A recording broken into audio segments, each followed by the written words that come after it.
chasing what makes me feel alive to making my way into the world.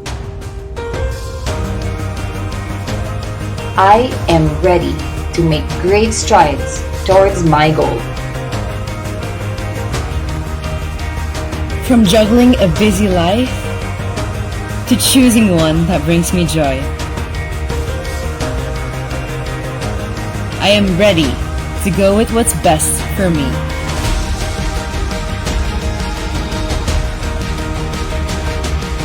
From realizing my potential to going after bigger investments.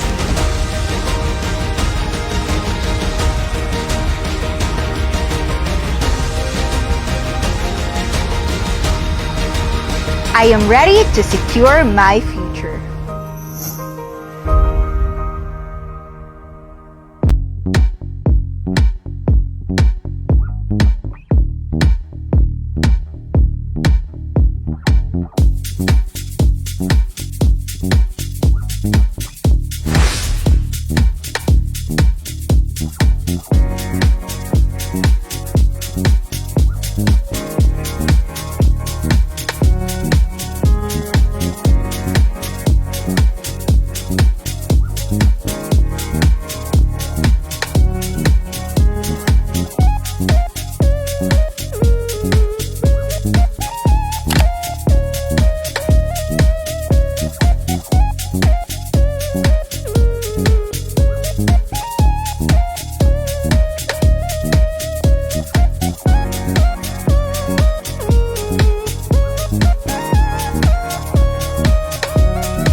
Good day, everyone, and welcome to another leg of Inclusive, the Inquirer webinar series presented by the Philippine Daily Inquirer's Property Section and Avida Land.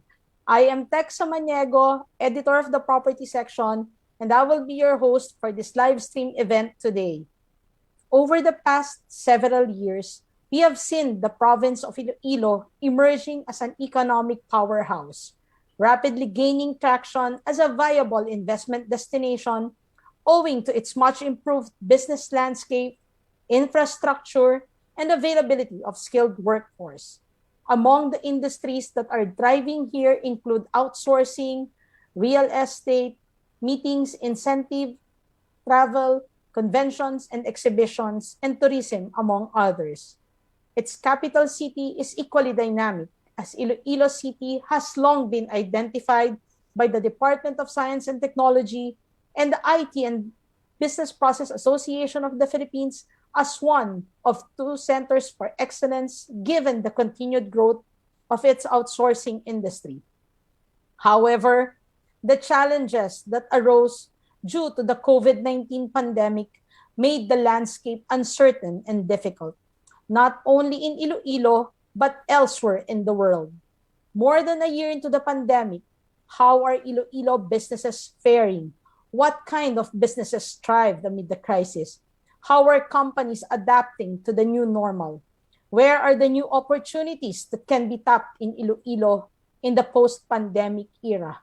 In other words, what could make investors fall again in the city of love? Now, before we start our discussion today, allow me to give you, our viewers, this exclusive offer. The Philippine Daily Inquirer is offering a 30-day free trial of its digital edition, Inquirer Plus. We are flashing the details on your screen on how to take advantage of this exclusive offer. To know more about the Inquirer Plus subscription, please visit shop.inquirer.com.ph. Okay.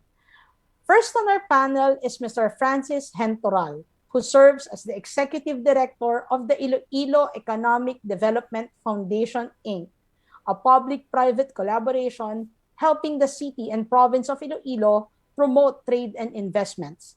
Sir Francis chairs the Western Visayas Regional Development Council Economic Development Committee and was formerly the country director of the Government of Canada's bilateral project that promoted good governance and local economic development in the Philippines. Outside his work with ILIDF, Sir Francis advises government bodies and NGOs on sustainable local economic development, climate change action, planning, and performance management. Welcome, Sir Francis.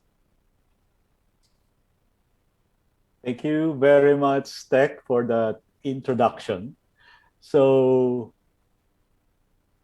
I can't say no to to Tech for this invitation because our foundation's mandate is actually to promote trade and investments for the city and province of Iloilo. For those who are not familiar so much with Iloilo, but I guess you know a lot about Iloilo. It's a province and a city, of course, with a population of almost or more than 2 million, and there are 43 municipalities in the province, of course, plus the bustling Iloilo city. And the main drivers of our economy before the pandemic, which actually is also our key drivers now, are actually agriculture, which is actually one of the major economic drivers. It is also actually comprising 17.99 or 18% of our regional gross domestic product, meaning including the whole of the region. And our major commodities are rice, corn, livestock, poultry, and some high value commercial crops like coffee and cacao. And of course, fisheries and aquaculture is also one of our primary industries. Uh, but it's more basically called municipal fishery, and very few are commercial in nature. So you would probably imagine that the kind of production technology that we are using is actually very crude, no, for that matter.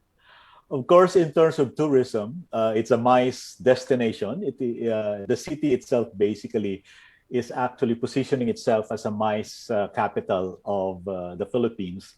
It has a tourist arrival of around more than 1 million already before the pandemic.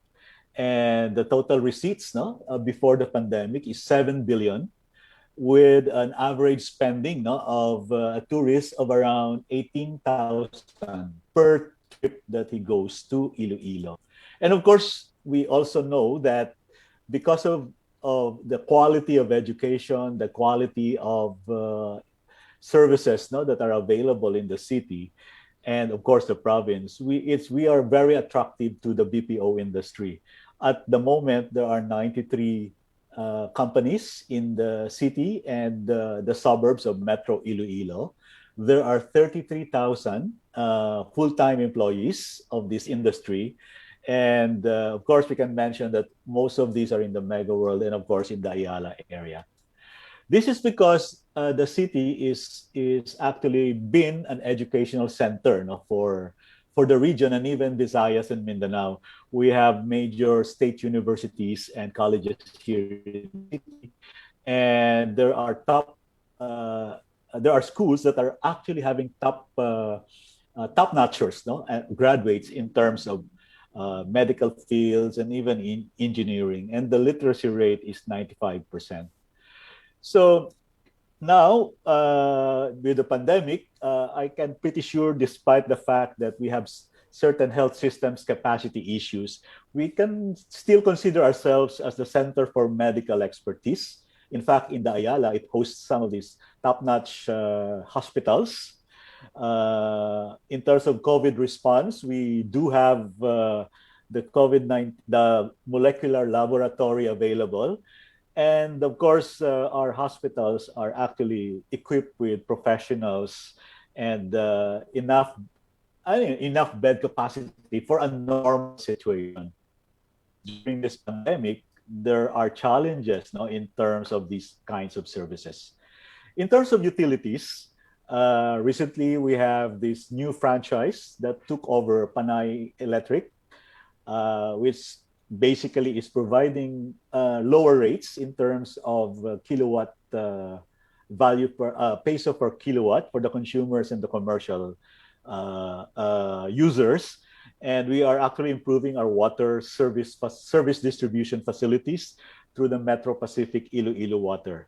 And of course, telecommunication is actually also improved. Despite the challenges of internet connectivity, we can actually say that we may be far better than the rest of the areas in the country. And of course, you are familiar with our nice airports.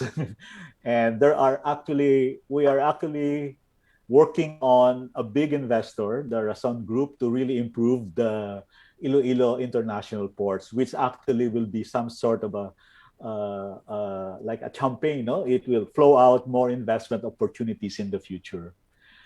Uh, Later on, I think in our discussions, there will be Some questions, sir. some questions and Mhm. even presentations on the quality of the infrastructure. I think we are blessed with good quality infrastructure so far, despite the fact that we still need more. We have all these facilities in place. Thanks to the good collaboration of the national government agencies like the PWH and of course our local government units. And one, I think, of the drivers, no, of our economy, which will be actually for me one of the biggest drivers for the economy post-pandemic, is actually the construction of the 11.2 billion mega drum project. I think one of the biggest in the country so far, which I think it will transform the kind of agriculture that we have in the city. And of course, you know that transforming agriculture is not just about production, no? Increasing productivity, but also there will be a lot of opportunities for logistics, for of course services and utilities. And the trend now of putting emphasis on technology, information technology, and of course will come into the major play. So that's the picture of Iloilo pre-pandemic. And of course, we can also say that despite this pandemic, there's actually a construction boom in the city. This is evidenced by the number of business permits that were issued lately. And there is an increase, no, of the number of business permits. So we may have some constraints, no, in terms of brought about by the pandemic. But there are still a lot of opportunities. Now, people are creative, are innovative. Okay. They're looking at these challenges as opportunities. So we can discuss more of this later. Thank you for that introduction, sir. And you made Iloilo sound even more exciting for us. Now you've mentioned the crucial role that the DPWH or the Build program of the government will play. Let me now proceed to our next panelist. We have Ana May Mentillo, who is the chair of the Build Committee of the Department of Public Works and Highways. She is the concurrent chairperson of the Infrastructure Cluster Communications Committee. Previously, she worked with both the United Nations Development Program and the Food and Agriculture Organization of the United Nations in their Haiyan Emergency Response and Rehabilitation Program. Ana May Mentillo graduated cum laude at the University of the Philippines, Los Baños, with a degree of Development Communications, where she garnered the highest general weighted average for development journalism majors and received the Faculty Medal for Academic Excellence. She completed her executive education in economic development in Harvard Kennedy School and her Juris Doctor program at the UP College of Law. She has been awarded Natatanging Scholar para sa Bayan and Oblation Statute for the Virtues of Industry and Magnanimity. Welcome, Ana May, and happy anniversary again to DPWH. Thank you very much, Tech.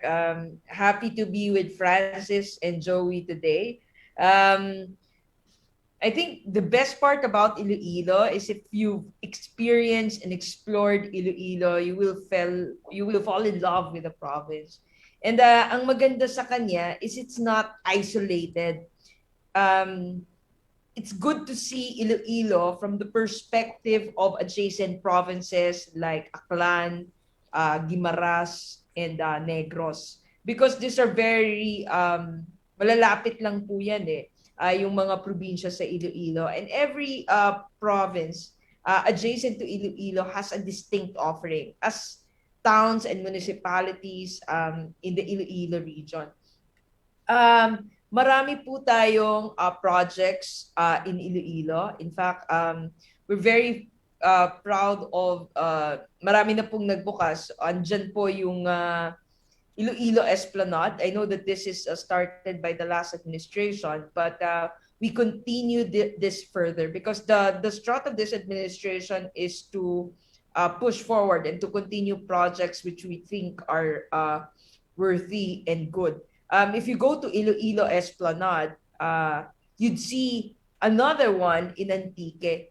So, ito po yung vision natin to have more pedestrian infrastructure. And Iloilo is one of those cities that are very walkable, very bicycle friendly.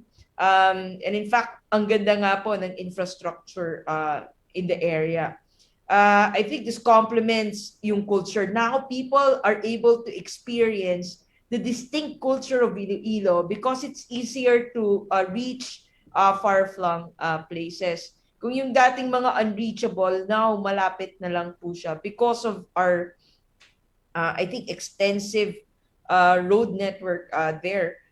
In fact, we have yung Panay East-West Highway. This is a 41-kilometer highway which will complement yung ating Strong Republic National Highway which leads to the Kulasi Port in Ahoy, Iloilo. So, this road particularly will be able to link Kalinog, Pasig, Lemery, Sara, Concepcion towards Calasi and Uhuy. So, ultimately, this will connect to Antique, dun sa may Bugasong area, and end in Valderrama and Lambunaw sa may Iloilo. So, I guess when you think about this, we want to be able to connect the adjacent provinces also so that it's easier for Iloilo to traverse and go to its neighboring provinces. If you go now to Boracay Circumferential Road, it's very nice.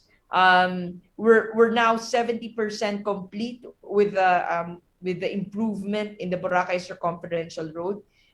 If dati yung isang tricycle can only, 'di ba, pagka pupunta ka dati sa Old Boracay, medyo matraffic sa area kasi isang tricycle lang yung kaya. In fact, in Bulabog Beach, kailangan doon ka na bumaba kasi kailangan mo na maglakad after that. And we're very happy that we've already removed all the encroachments in Boracay and it's now functional. In fact, if you go now to Boracay, I haven't seen it in a much prettier state. I think it's a very new Boracay kasi if you look down, you can actually see the corals and the fishes below. So, ganun po siya kalinis ngayon. And now, there are proper pedestrian infrastructure, which we've always been pushing for. Na sana we accord as much infrastructure to pedestrians as we accord vehicles. So this is one of the movement. I know it's not as much, but as the road infrastructures that we've built, but I think we are in the right direction. We have policy in place that makes bicycle lanes and pedestrian infrastructure mandatory so long as it's feasible. We've incorporated it as early as the planning stages. And I think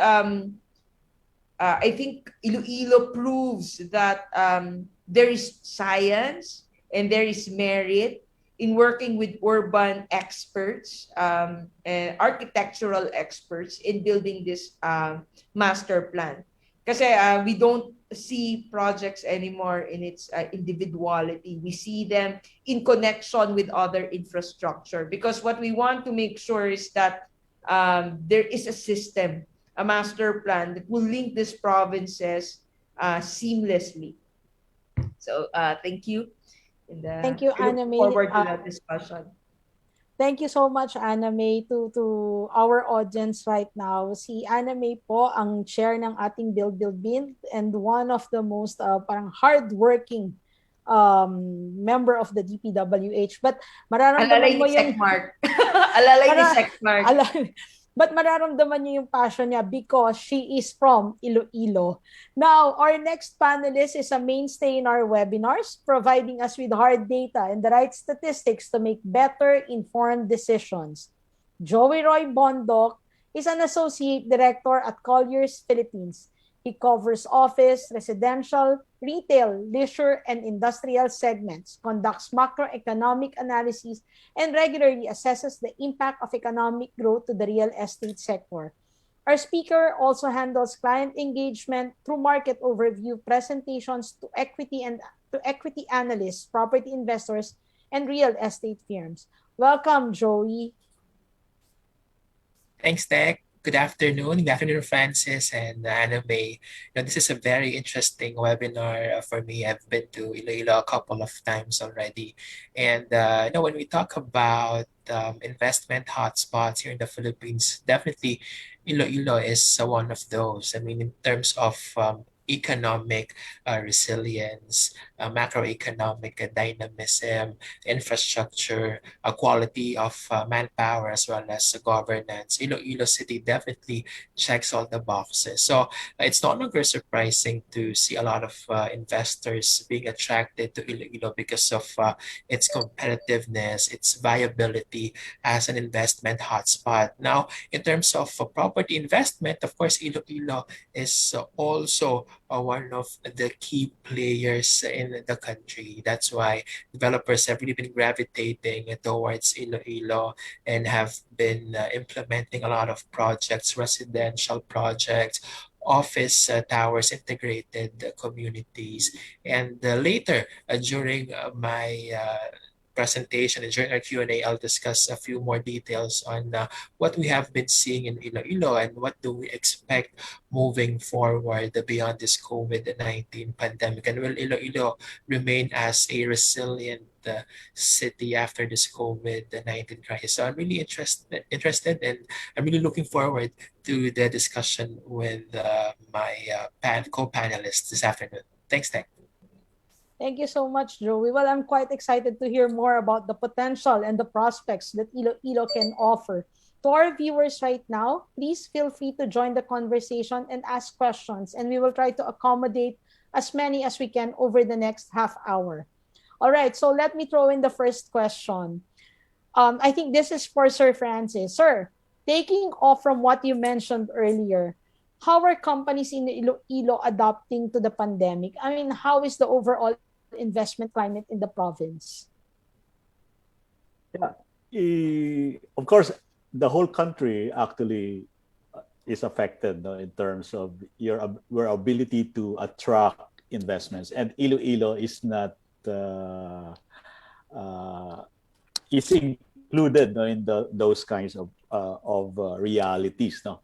So first things first, we really have to ensure that we follow the health protocols. But we have to be forward-looking, right? Iloilo's primary industries are in agriculture, in tourism, of course, BPO, IT BPO. And comes with this are actually the requirements to support it by having the quality of support services like good residential facilities, good parks, and public spaces. So the view of Iloilo and the leaders is actually to look at it from an integrated view.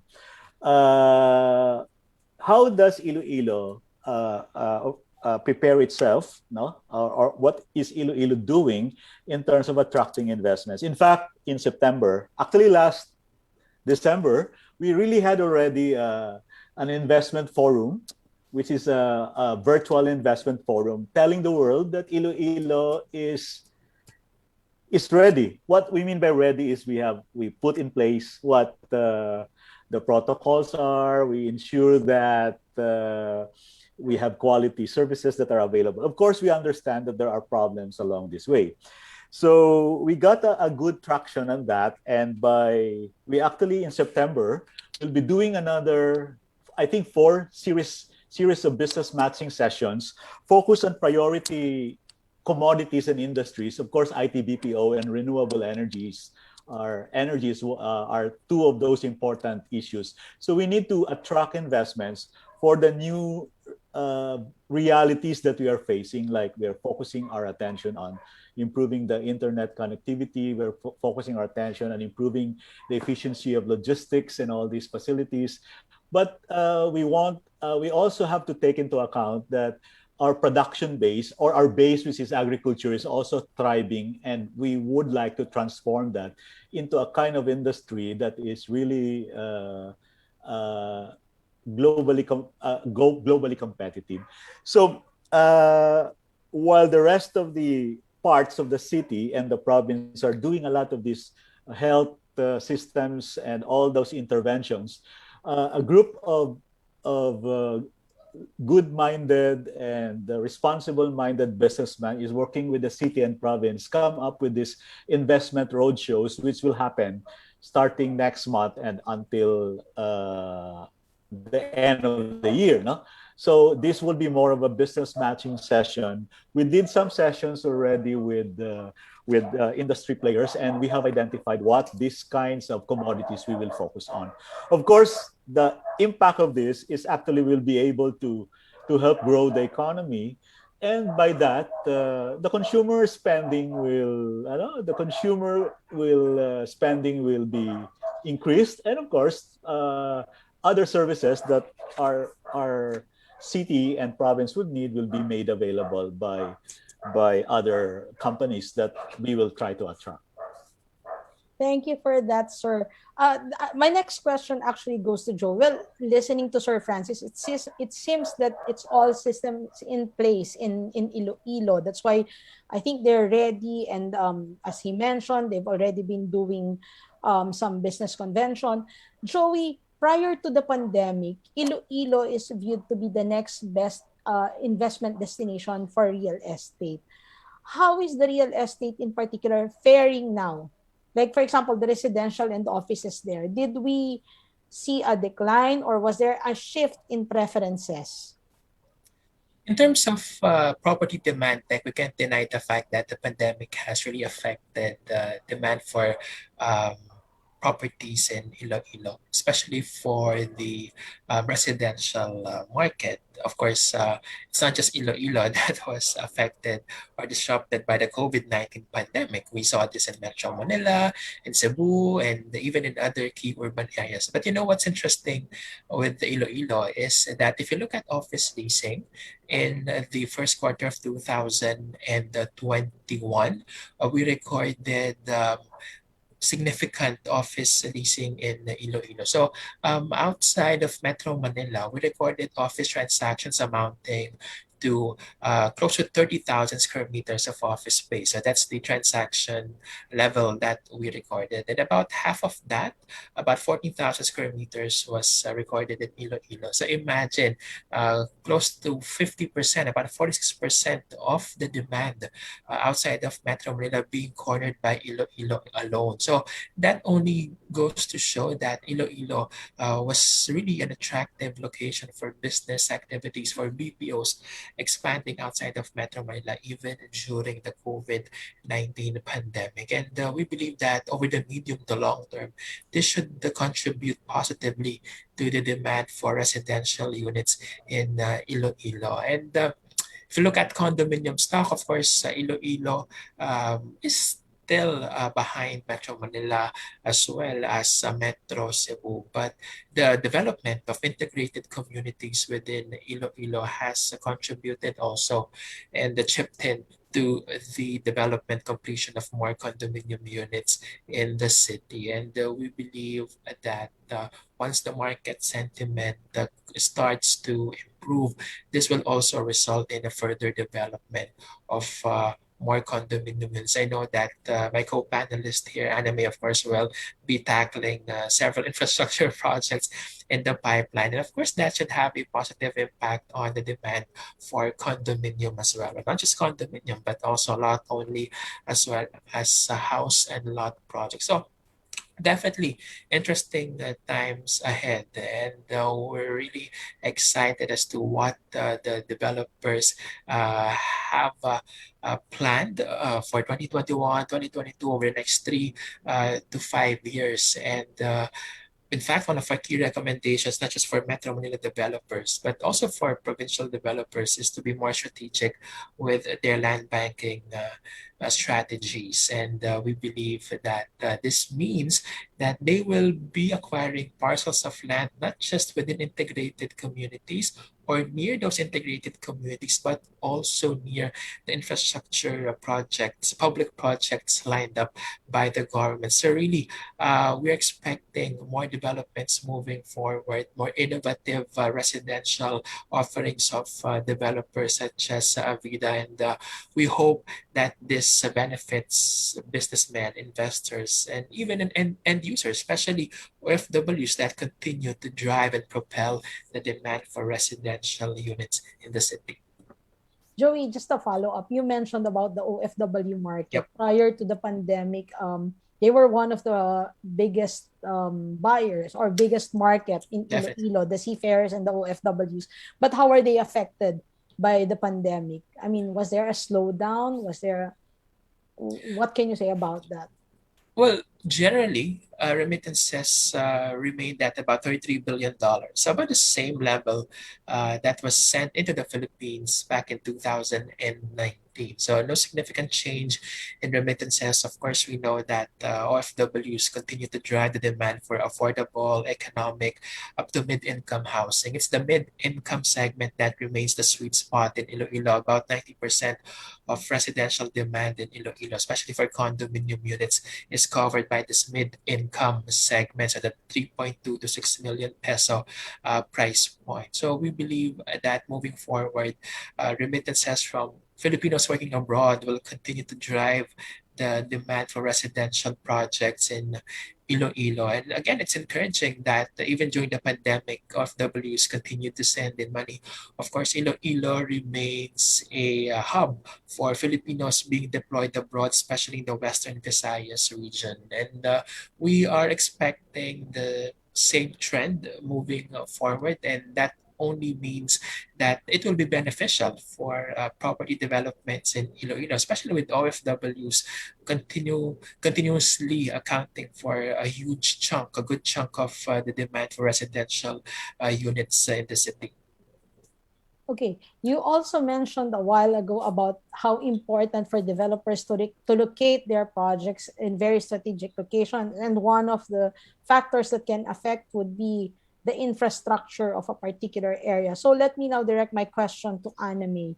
What about infrastructure? What do you think is the role of infrastructure in helping pump prime the local economy of Iloilo and the region? I mean, how important do you think is the DPWH role in ensuring that the economy of Iloilo will continue to grow? I'm a really big believer of infrastructure as a traffic strategy and also as a social economic strategy. Because when people see infrastructure, they think this is just a traffic strategy. We'd be able to lessen the travel time from point A to point B at this given time. But what most people don't realize is that in the short term, you're able to create much needed jobs for your constituents. And then in the long term, you're able to help improve efficiency as far as travel time is concerned and as far as business activities or economic activities are affected. That's why I want to correct a common notion. Parang there has been rumor that Secretary Villar or DPWH has shelved the Panay Guimaras Negros project. In fact, this is not true. We have been working on this project since 2016, but we just have to siguro appreciate how big this project is. In fact, this is the longest bridge under the Mega Bridge Master Plan. When we talk about the Panay Guimaras Negros Bridge, I think now it's 33 kilometers already. We started at 18 kilometers. But there's a story behind it, because before you do a project of this magnitude, there's a lot of science, there's a lot of divers who manually and actually went to the Guimaras and to Iloilo and to Negros to check the depths of the water, kung gaano kalakas yung current niya. And the shortest route to connect Panay, Guimaras, Negros is not the most feasible. So sometimes the shortest is the most difficult to execute because of the strength of the waves. And I think this is what we fail to appreciate doon sa in the discourse of things. So initially, it was a Chinese government who funded the feasibility study, but I think now it's the Korean government which will be funding the actual construction. And so there's another process involved in this official development assistance. But what we can assure you is that it has not been shelved, that DPWH is still working and will continue to work on this project, and that this is part of a mega bridge master plan. I'm not sure about you guys, pero yung amin, pinag-uusapan na dati ng my mom and my dad have been talking about a bridge that will connect Luzon, Visayas, and Mindanao. Our grandparents have been talking about the same thing. But finally, we are laying the grounds that will finally connect it. We have started on some of the bridges already. We're in the actual construction phase of Panglao Offshore Connector Bridge and the Pangil Bay Bridge. But you have to remember the Pangil Bay Bridge is 3 kilometers, which is just 10% of the size of Panay Guimaras Negros Bridge. In fact, less. And then if you go all the way back to the longest bridge, the San Juanico Bridge, has been built in the 1970s. After the San Juanico Bridge, di na po yan nasundan. And so we have to bring in foreign technology that will enable us to create this vision into a reality, because just the sheer magnitude of the project is amazing, and we hope that the next administration will continue this project. And eventually, we hope that we'd be able to see this into a reality. Pero marami po tayong projects na nagawa na po sa Panay Guimaras Negros Bridge. In fact, we've already completed 1,984 kilometers of roads, 435 bridges, 461 flood mitigation structure, and 11,264 classrooms. And we're not yet done because we still have at least a year to continue building these projects. And ang sinasabi ko nga po, we have a master plan. Now, we're restricted to travel because of the pandemic. Hindi pa po siya allowed. But when we're able to travel again, we promise you that it will be much more efficient than before. In fact, there will be routes that will connect Iloilo to Antique already. There will be routes that is around and will improve your travel to Guimaras because of the Guimaras Circumferential Road. If you go to Calibo, there's the Calibo Bridge. If you go to Iloilo, there's the Aganan Bridge. There's also the Iloilo Bypass Road, which is a 14.3 kilometer, which is an alternate route which starts at the C1 Avenue and ends dun sa may Tigbawan, Cordova, and Leon Junction Road. Some of you, this is very specific to Iloilo. I'm sure the national viewership of Inquirer would not be able to appreciate this little details, but the people in Iloilo would know and see the improvement that has been done in the past few years. And sabi ko nga po, people are asking why we don't really exert much effort in defending ourselves to criticisms. Pero lagi namin pinaulit-ulit because when you talk about infrastructure, it's either there or it's not there. So we rather focus our energy to working 24/7 to ensure that people actually see infrastructure. Because if they don't see infrastructure, no words will be able to justify what we see. And we want to make sure that there are movements, that there has been improvement, and that there are reforms as far as build implementation is concerned. And this has been our focus from the onset. And I think yung best what Secretary Villar did for the organization is that he established and institutionalized reforms. Kung dati po yung monitoring namin Excel sheet lang, ngayon it's drone monitoring, satellite technology, so that contractors, they won't even get paid if they do not have this geotag photo submitted. And so we have cured ghost projects by 100% because of this technology related reforms. And now we're penalizing contractors. We have blacklisted a lot of contractors, and so this pushed a lot of our accomplishments to the top. And I think Iloilo will be one of the biggest recipients of the Build initiative, because siguro hindi pa nila nare-realize yung groundwork that's been put on the Panay Guimaras Negros Bridge. But when it started, grabe. I think it's gonna be an amazing project, and just being part of it, I think it will change the landscape of Iloilo. Last na. Alam ko Okay. mahaba na yung sagot ko eh. Sure, But sure. now kasi kapag ka nagpadala ka ng goods from Malaysia to Manila, it's even cheaper than sending goods from Manila to Iloilo or Manila to Mindanao, because of the geographic characteristics of the country. But when we're done with this project, the trade will also improve, because now the cost of transportation goods will be much, much lower. And that has been the objective from the very beginning, to have a semblance of continuity within the three main islands of the Philippines, which is Luzon, Visayas, and Mindanao. So, yeah. Thank you so much, Anna May.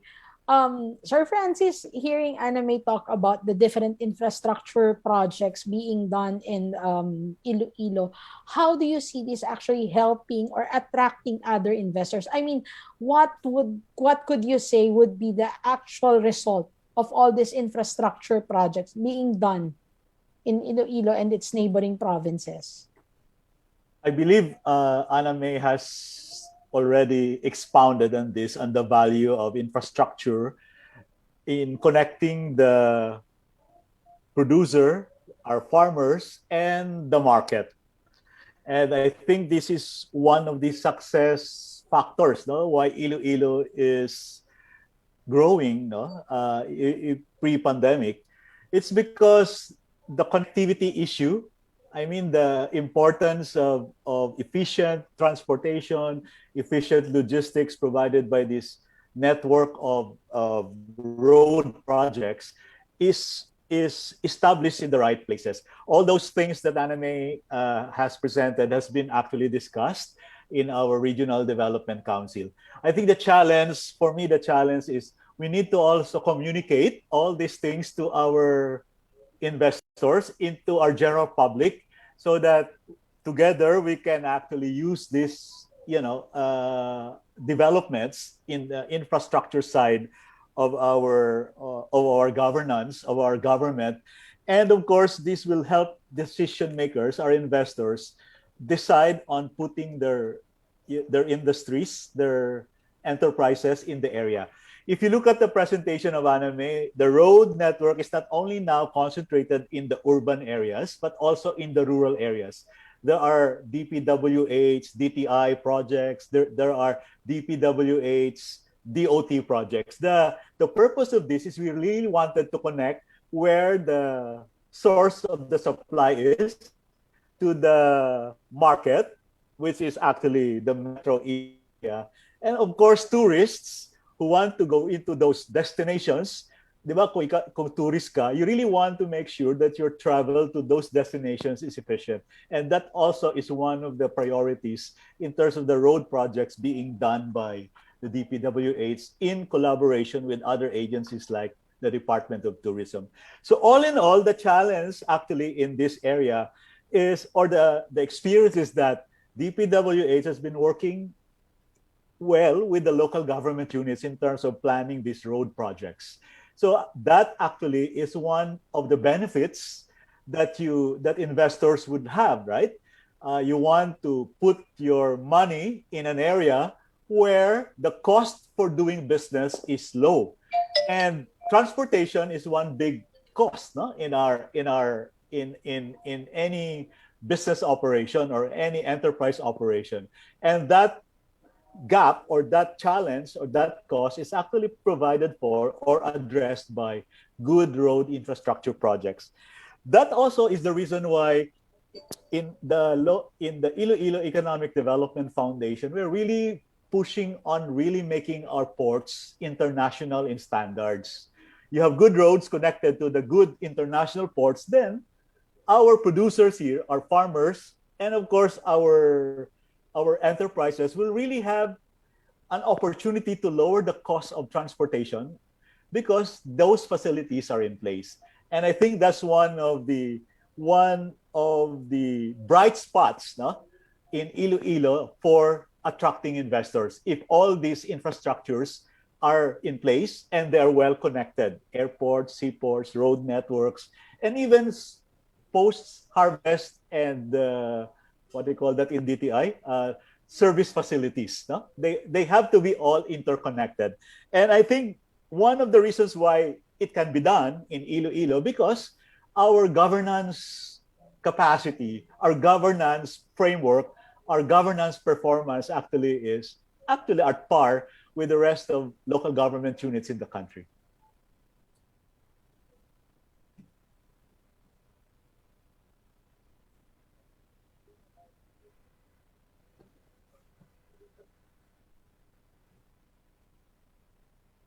I'm on mute.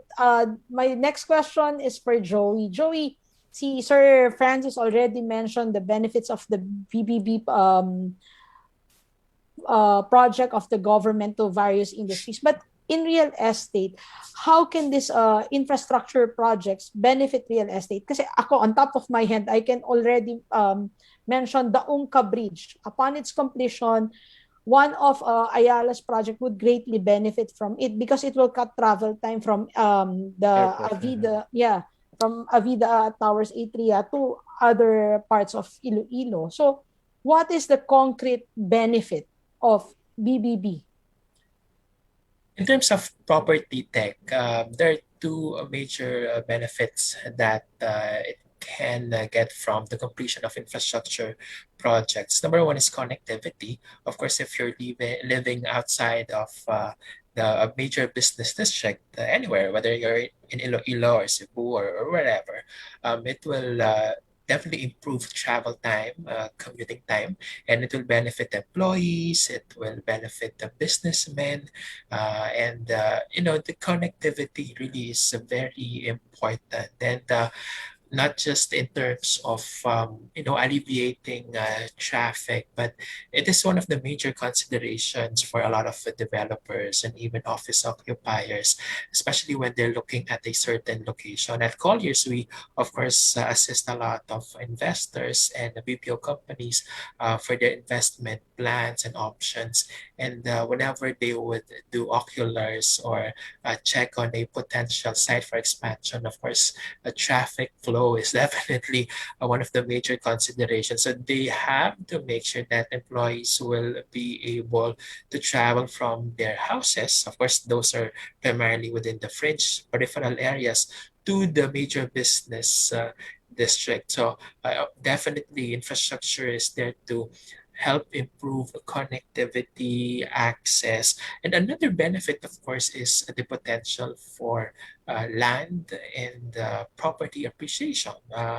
Values definitely of land as well as properties, condominium, house and lot, even land increase once you have infrastructure near these developments. That's why I would say that the BBB, Build program, the infrastructure program of the government will have two major impact on the property market, and that's improved connectivity as well as it will provide the potential for land as well as property price appreciation. So really, we've seen reaping the benefits of infrastructure built in the past, and definitely developers will be more aggressive in land banking as they await the development and completion of these infrastructure projects lined up by the government. So as I mentioned earlier, definitely interesting times ahead for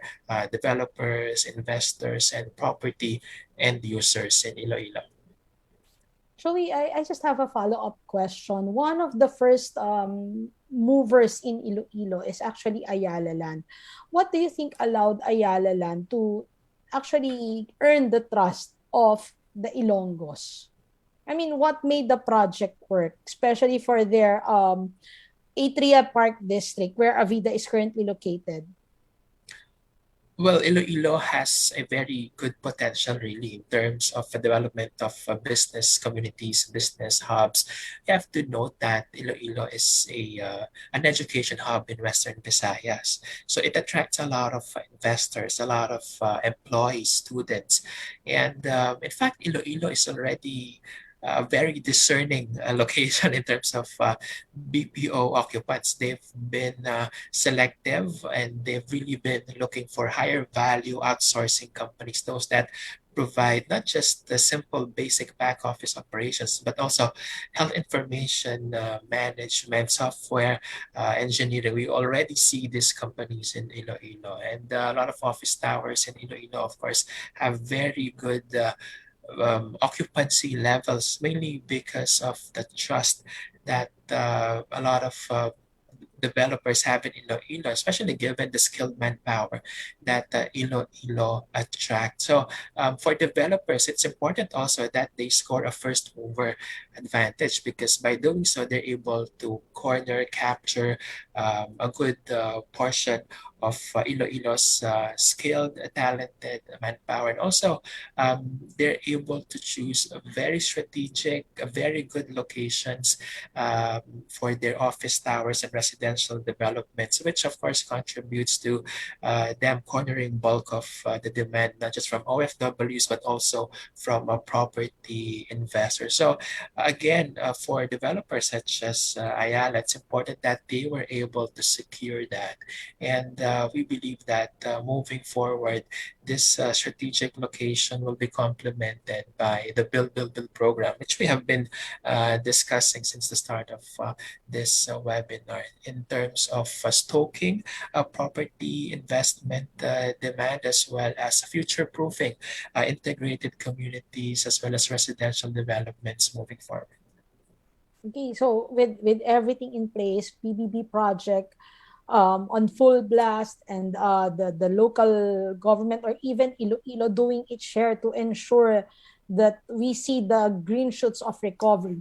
Is it now safe to say, this is a question for the three panelists, are we starting to really see a recovery of sorts in Iloilo? I guess I'll start with Sir Francis. Sir, I think you're on mute. Sorry. I think more than a year already of the COVID-19 pandemic, while the world still continues to fight for safeguarding our lives and our livelihood as a result of this impact of the corona virus, Iloilo would like to believe, no, that we are optimistic on this investment attraction, although some of the regions may be suffering many issues like continuous renewed outbreaks. We still believe that with a good vaccination program, that Iloilo now is really focusing its attention on, then all these health issues, once being managed properly, can be one of the important things, no, that will really entice investors to put their money in Iloilo as location for their business in the industry. So for me, I am really optimistic, no, that with all the necessary ingredients for the success, no, for an investment decisions like good location, good infrastructure and its connectivity, good human resource and good governance, which is actually the things that Iloilo has been very pushy about when attracting investments or when telling investors to come to Iloilo and invest. We need to continue this. We need to sustain this, and I think that's where my optimism is coming from. As Ilonggos, I think given all these constraints that we have at the moment, uh, being optimistic is actually has no price. No, it's really important for us as a community and even as a country to be optimistic despite all these problems.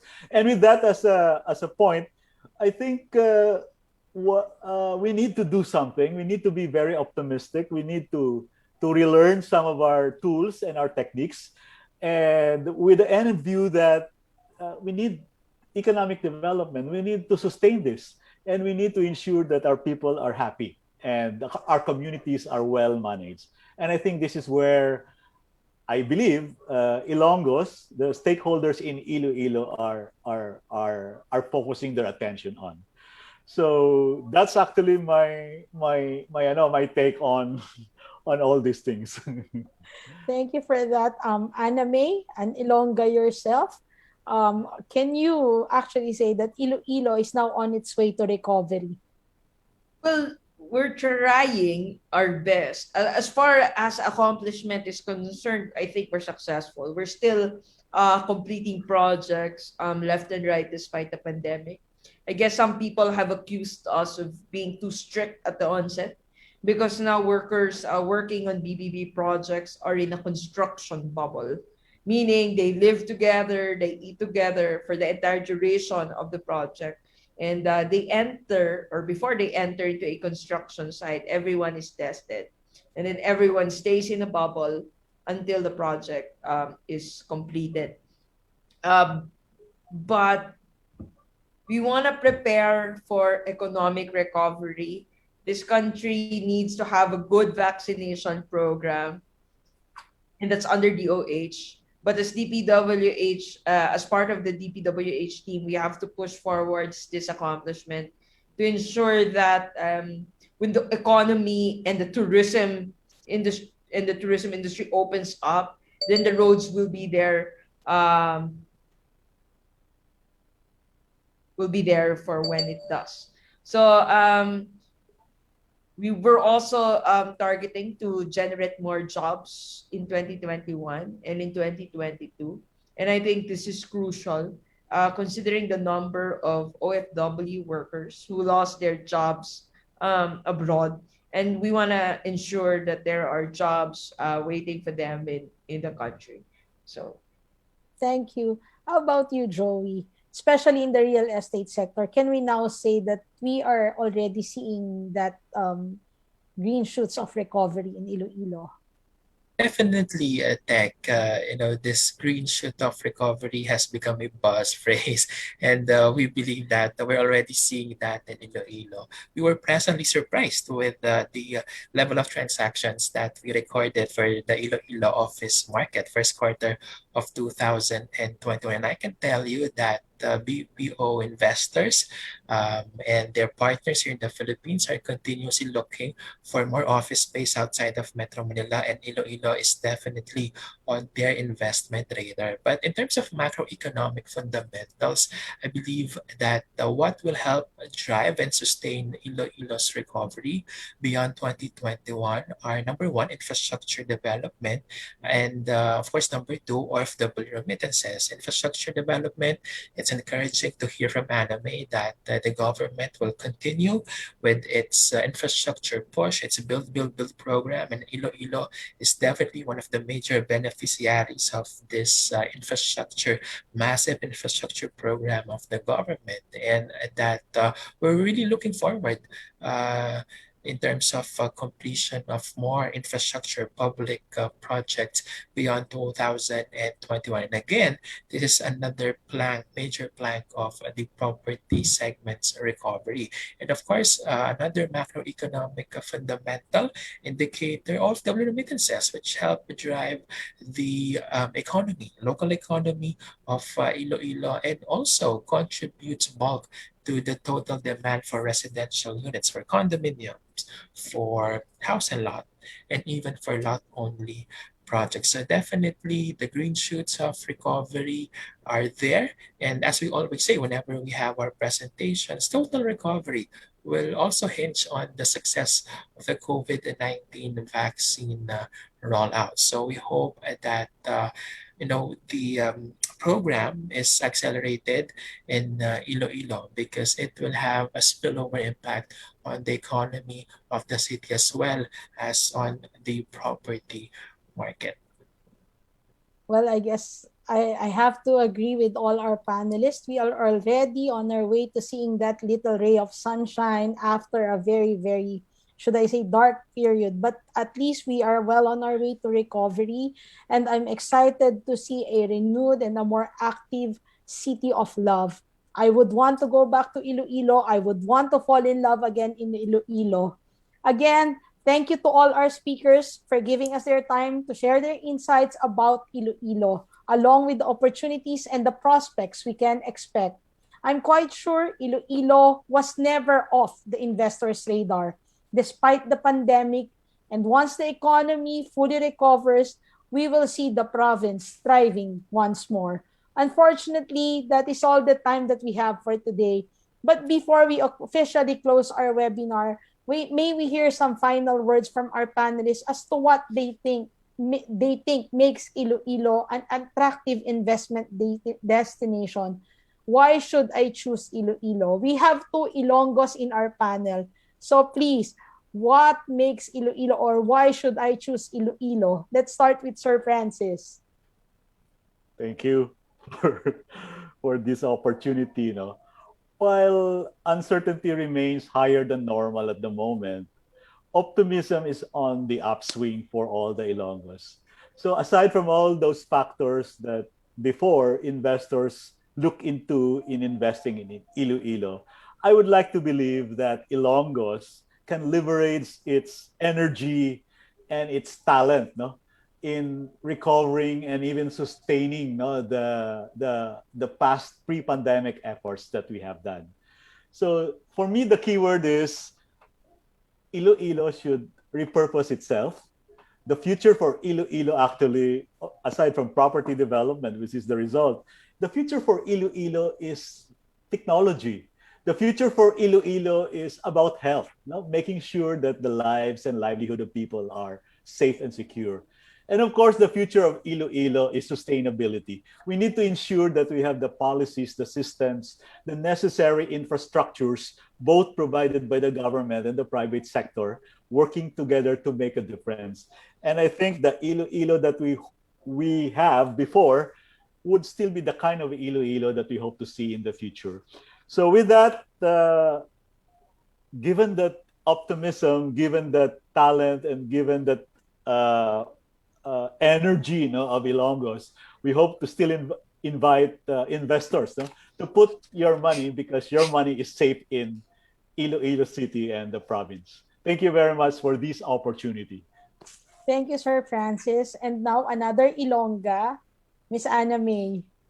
Well, I've discussed the projects and the infrastructure. So I guess I'll discuss something that I really love about Iloilo, which is the culture and the lifestyle and the food that it offers. So, I mean, if you've been to Iloilo, I think it would be good for you to see for yourself, drive through the new roads, the completed roads, and travel to as much municipalities, towns in Iloilo and its adjacent provinces. And you'd realize and find the answer to the question of tech. Because I think Iloilo has a way of inviting you in to its province. So I'm sure you're going to have a wonderful and enjoyable time with its offering. Thank you so much, Anna May. Joey? Well, I always stress that for a lot of investors, they are considering four major indicators. So you have, of course, economic dynamism, which we have been seeing in Iloilo even during the COVID-19 pandemic infrastructure. And, this is one city that will benefit from the government's build massive infrastructure implementation program governance. Iloilo is one of the most competitive cities in the country, and the quality manpower, the skilled labor force that Iloilo offers, of course, it being a education hub in Western Visayas. So it's no longer surprising to see Iloilo attracting a lot of skilled people, talented manpower that continues to attract a lot of BPO companies. And Iloilo, of course, remains a BPO hub outside of Metro Manila and Cebu. That's why, for office occupants, for BPO companies, they should be quick in closing deals in Iloilo because it has one of the lowest vacancy rates outside of Metro Manila, and a lot of companies are continuously looking at Iloilo for their expansion plans. And for investors, residential investors, and users, of course, look at the projects that are near the infrastructure projects being completed by the government. Be more discerning, as well as strategic with your investment plans moving forward. And we believe that you have a lot of options in Ilo City, those within integrated communities or those within peripheral areas, but are really becoming more attractive because of the improving connectivity, because of all these public projects likely to be completed in the next 2, 3, 5 years, even beyond the term of the current administration. So definitely, we believe that Iloilo will remain on the radar of a lot of investors and will continue to be an ideal and attractive expansion site outside of the capital region. Thank you so much, Joey. For me, it's simple. Life has been very challenging in the last couple of months brought about by the COVID-19 pandemic. I think that's what makes Iloilo an attractive destination for me. I've been to the province quite a number of times, and I could say that over and over again, I have fallen in love with the beauty of the place. Its mix of rural and urban feel is what actually makes it unique. So again, to all our friends, we would like to thank everyone who joined us for this webinar. To our panelists who lent us to their expertise and know-how about Iloilo, I hope we all learned something new about Iloilo today. I encourage everyone to please take a look at the provinces, Cebu, Iloilo, Davao, as a potential investment destination. And I tell you, as long as you go with the right developer, you wouldn't mind investing whatever hard-earned money you have. So again, we would like to thank our viewers for being part of Inclusive, the Inquirer webinar series, as well as Ayala Land for partnering with us for this webinar. Continue reading the Philippine Daily Inquirer for authoritative news and features. Check out the property section every Saturday for a balanced mix of light features, DIY tips, and serious news about the real estate industry.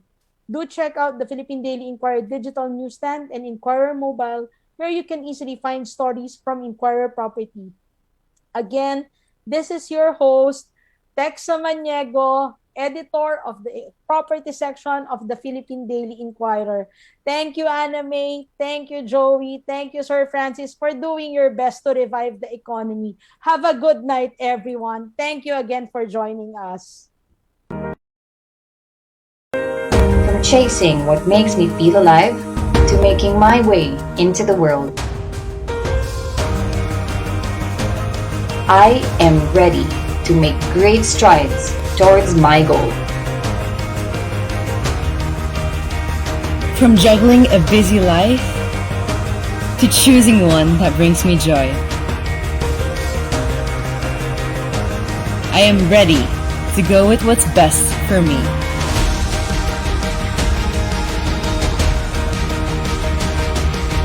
From realizing my potential to going after bigger investments.